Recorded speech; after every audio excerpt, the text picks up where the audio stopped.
Ready? Now you see Kim starting to get excited. Once I've shorn a sheep, she knows it's her turn. And these dogs here have been proven to be the most innately keen in this kind of work. So this is actually why we use them, okay? We don't train this excitement into them. We utilise these dogs because of their own keenness and instinct to go and collect those sheep. That's why they've been used in New Zealand for over 200 years, and that's why they've not been outperformed by any other breeds or methods yet. Farmers have attempted to use drones and helicopters and the like, but they still prefer these dogs because over the course of their the longevity expected of their work, they've proven to be the most effective still. That's why generally they'll give your farm a good 10 years. Right? You can expect a decade out of these dogs for working, and they'll usually start around the age of 2. So for that reason, when a trained dog ready to work at the age of 2 goes up for auction, they usually sell for anywhere between $10,000 to $15,000. And the most anybody's spent on one of these dogs to date is $63,000.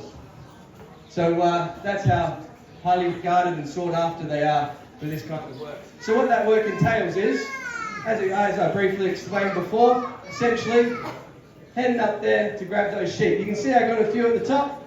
So we're going to send Kim all the way up and give her permission to bring them back to us.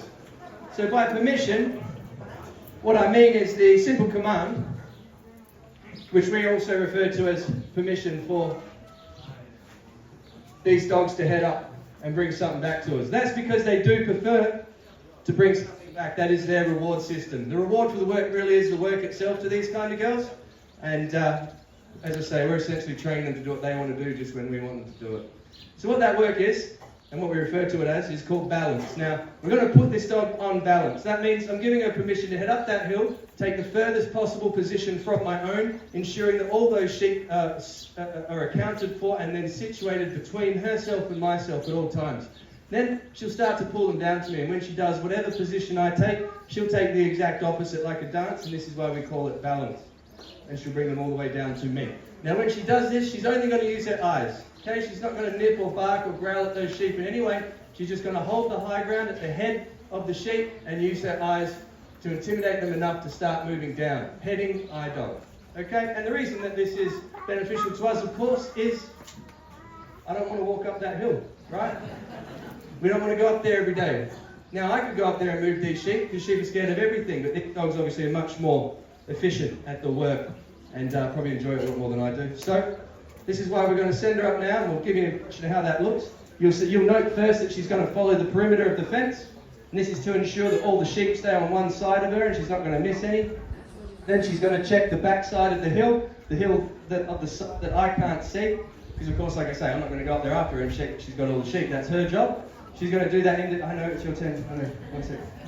She's going to do that independently of me before she starts pulling them down. Alright, so I'll give you another break from me, guys. We'll go and have a play with the dog. We'll get these sheep spun around, put them in there for you, and then come back and say good evening to you and be ready for any questions when you guys are also. So we'll talk to you again shortly.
Get away!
Yeah, she does know she's allowed her pats now.